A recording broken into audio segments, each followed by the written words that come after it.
For at lave en hæklet rose,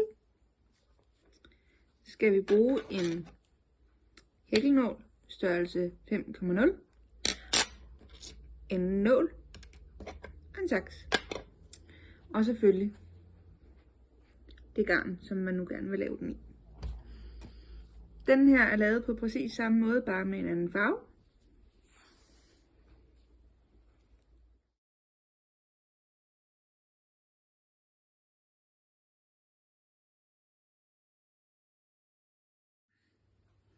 Sådan så det bliver til en tråd.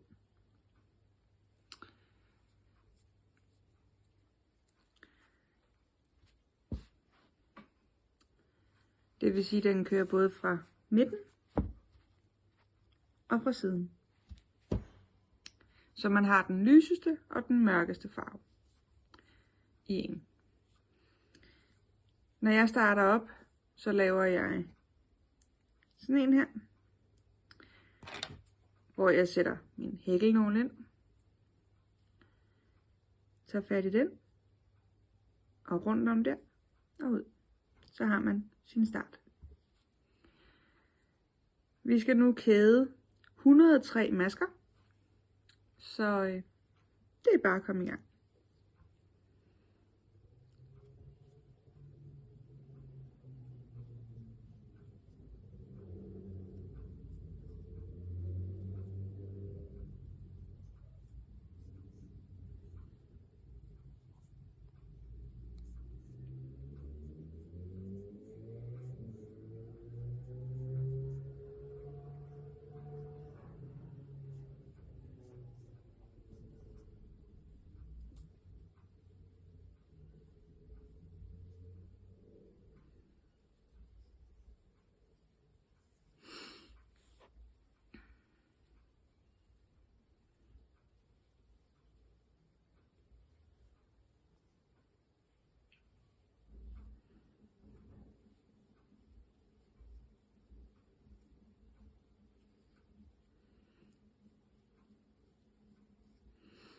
Viser lige hækkelfastheden her. Den behøver ikke være særlig stram, for det er undersiden, og vi skal hækle rigtig meget ned i det her efterfølgende, så det må godt være lidt løst.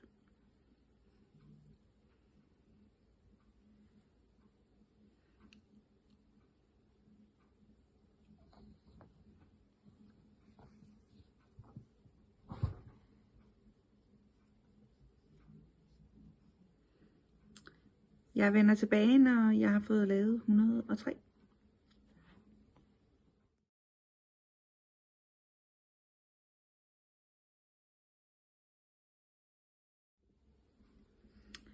Nu har jeg lavet 103. Og nu skal vi til at lave et gitter. Så det vil sige, at vi tæller 1, 2, 3, 4. På 4'eren går vi ned igennem. Vi skal lave en stangemaske, så vi skal lige den her med. Sådan der. 1, 2, 3, 4.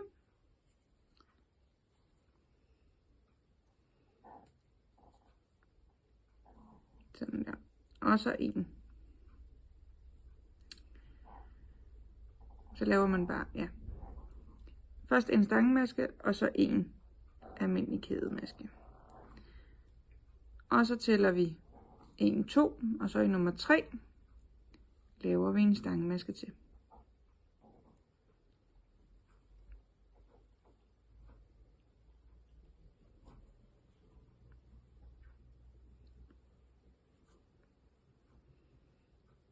Og igen kæde 1 og en stangemaske i nummer 3. 2, 3.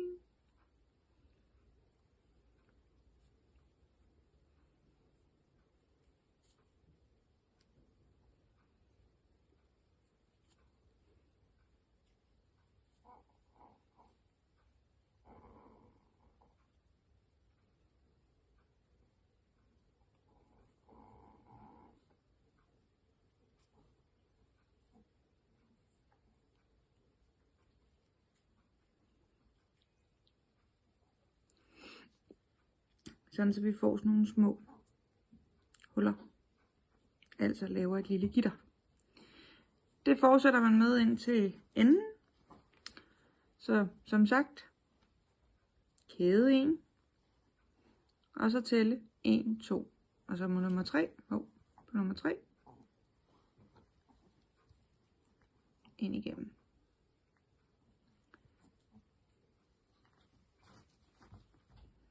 Det er det her, vi skal montere i senere. Og vi skal selvfølgelig også bruge gitteret til at lave selve bladene. Men det viser jeg, når jeg kommer tilbage, når vi lige har fået lavet resten af rækken.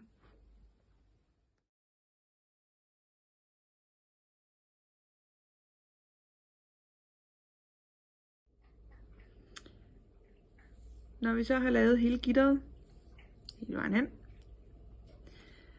så kæder vi 2. 1, 2. Og så laver vi 4 stangmasker ned i den første gitter.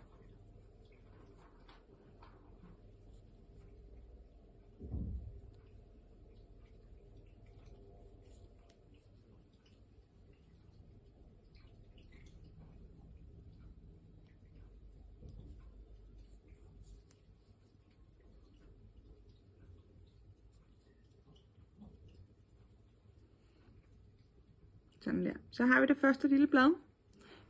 Det hæfter vi så med en fastmaske i nummer 2 gitter. I nummer 3 gitter, så laver vi 5 stangmasker til vores nummer 2 blad.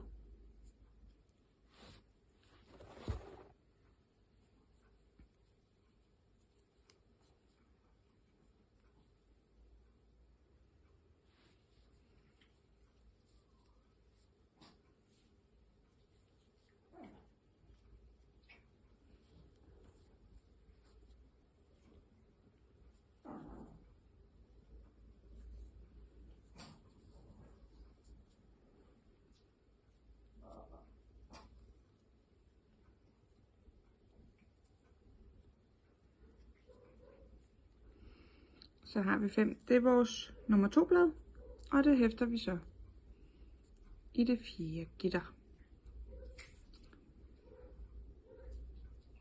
I det næste gitter, der laver vi 5 stangemasker igen, og hæfter i den næste. Og sådan fortsætter vi hele vejen til enden. Så skulle vi gerne til sidst have 17 blade. Så jeg vender tilbage, når det er, vi er nede i enden.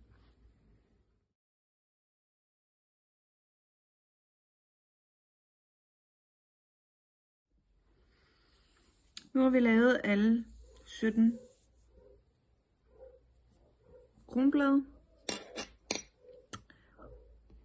Og det vil så sige, at nu skal vi have et rigtig langt stykke. Jeg plejer at gøre det, at jeg trækker den igennem her dobbelt.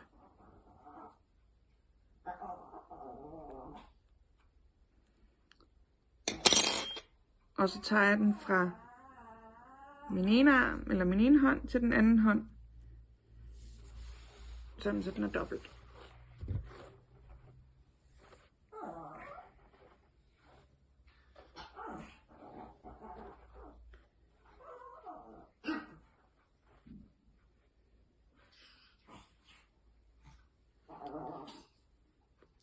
Når jeg så har den her meget lange snor, hold op, så tager jeg og klipper lige et lille stykke nede her. Sådan der. Så jeg har det her ekstra. Men fra den her hånd, og så hele vejen over til den anden, dobbelt. Okay?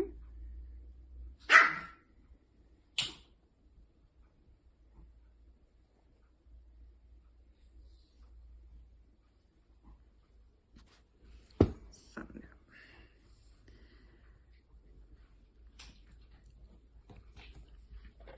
Så tager vi fra den anden side. Her.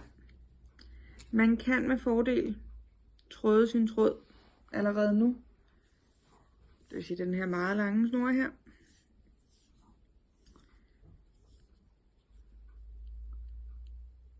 Der er det den, vi skal bruge til at montere selve rosen med. Det jeg gør, når jeg skal folde rosen her, det er, at jeg lægger den i en lige række, og så sætter jeg en finger ind, sådan så den ikke bliver alt for stram. Og den finger bliver ved med at sætte ind, og det skal helst være så lige som muligt, sådan så at hele vores gitter, vi skal montere i, at den flugter med hinanden. Og så ruller man ellers bare stille og roligt derudad.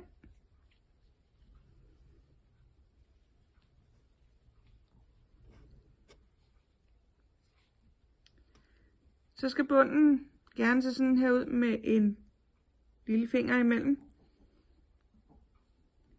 Og fronten skal gerne se sådan her ud. Og så tænker du sikkert, det er jo ikke sådan, at den rose ser ud, som du viste tidligere, fordi den ser sådan her ud. Det er fordi, nu begynder vi at montere. Så plejer jeg at sætte den ned på bordet, med halen i vejret. Og så tager jeg min nål. Med numsen i vejret. Og så tager man sin nål. Og lige sørge for, at hele snoren er uden folder og uden knuder. Når man har gjort det, så tager man, nu har jeg selvfølgelig gjort det her, men man tager lige og kører den her ind imellem her. Og det er der, hvor man har kædet. Eller der, hvor, når du har lavet det her gitter her, der hvor du tæller 4 tilbage, og så har lavet en stangmaske. Det er den, man kører ind igennem. Bare lige for at fæstne den bare en lille smule. Så det gitter, der er her lige ved siden af, det kører man igennem, og man kører over på den modsatte side. Og så hiver man snoren igennem.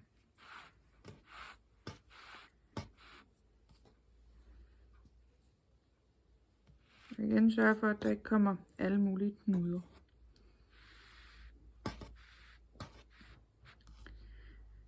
Når man så er nået hertil, så kan man godt lige trække lidt, ikke så meget, men bare en lille smule. Sådan så den bliver lidt strammere.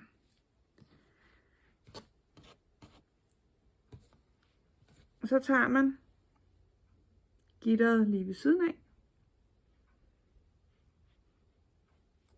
Og fører igennem over til den anden side, over til det gitter, der er der. Og så kører man igennem igen.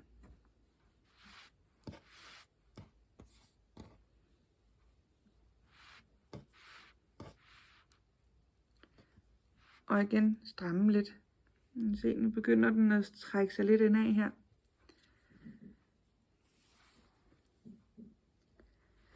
Så finder man igen gitteret ved siden af. Og kører den hele vejen over til den anden side.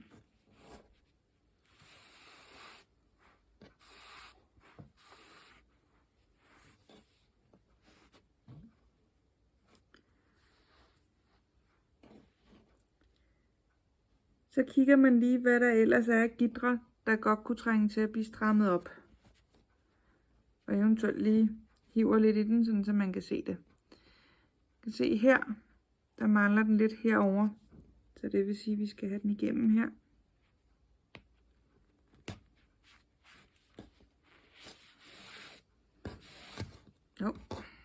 Den sidder lige fast på kanten af bordet. Sådan der. Og så hiver vi lige lidt igen. Og så kigger vi lige. Jeg vil tage den her.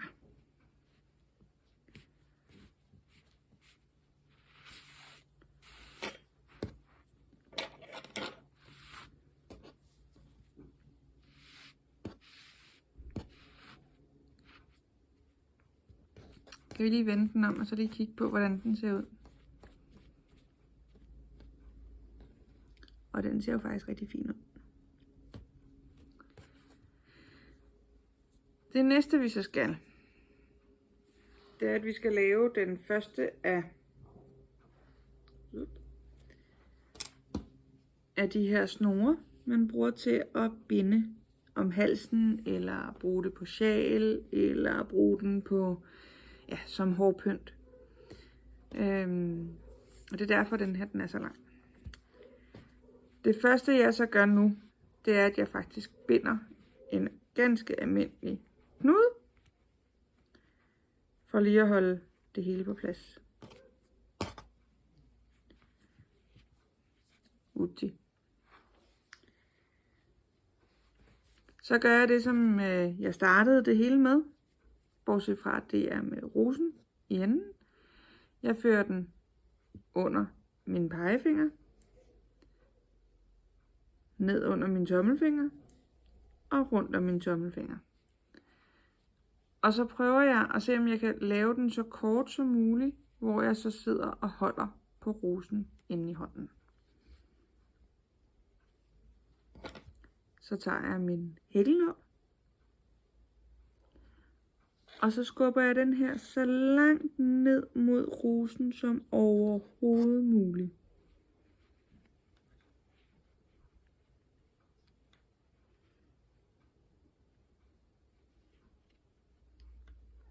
Sådan der. Og så kæder jeg faktisk hele den lange snor, vi har. Fordi så har vi lavet den første snor, vi kan bruge til, når det er, vi skal tage rosen på og bruge den. Så det er simpelthen bare derudad. Kæde afsted.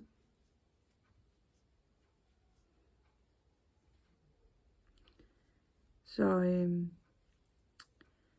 vi ses, når vi engang er nået ned til enden.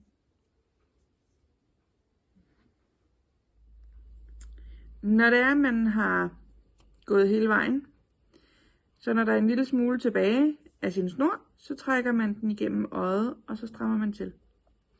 Man kan binde nogle små knuder, hvis det er det, man har lyst til, for at sikre den, eller man kan tage sin nål, og så montere den op igennem her, sådan så at den er væk. Det er smag og behag, hvad man har mest lyst til, og hvad man der føler sig sikkert. Nu har vi en af snorene. Vi skal selvfølgelig have to for at kunne tage den på. Så vi tager noget mere snor her. Og måden at montere en nummer 2 tråd på, det er ved at vi starter en kæde igen.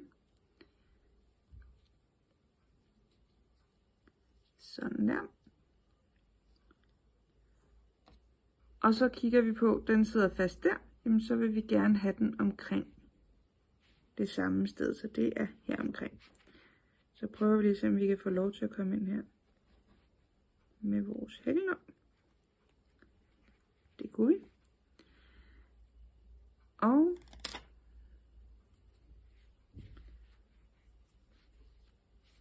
så trækker vi simpelthen en maske igennem der. Og så for at fæstne den ordentligt, så trækker vi sådan der. Så vi trækker den igennem 2 øjer. Og så strammer vi den ned til. Sådan der. Og så er det ellers bare om at kæde igen. Indtil at man er på samme længde som den, man har lavet foran. Jeg vender tilbage, når jeg i hvert fald er nået så langt. Når så vi har fået lavet begge de her monteringssnore, eller hvad vi nu skal kalde dem, så skal vi lige have kigget lidt på det sidste herinde. Der tager jeg de 2 snore, som ikke er hæklet, og binder sammen et par gange.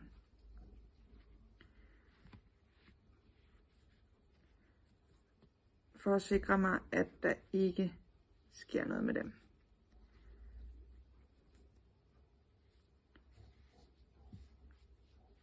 Og så tager jeg simpelthen og klipper dem til, sådan cirka her, sådan så der lige er lidt der. Så gør jeg også det for, at de har samme længde, så binder jeg de her to sammen. Bare en enkelt gang. Sådan der. Og så er den faktisk færdig. Så kan man lige puffe den lidt op her. Den bliver lidt flad af at ligge på bordet. Sådan der. Og det er jo bare om at komme i gang, for man kan lave dem i mange forskellige farver.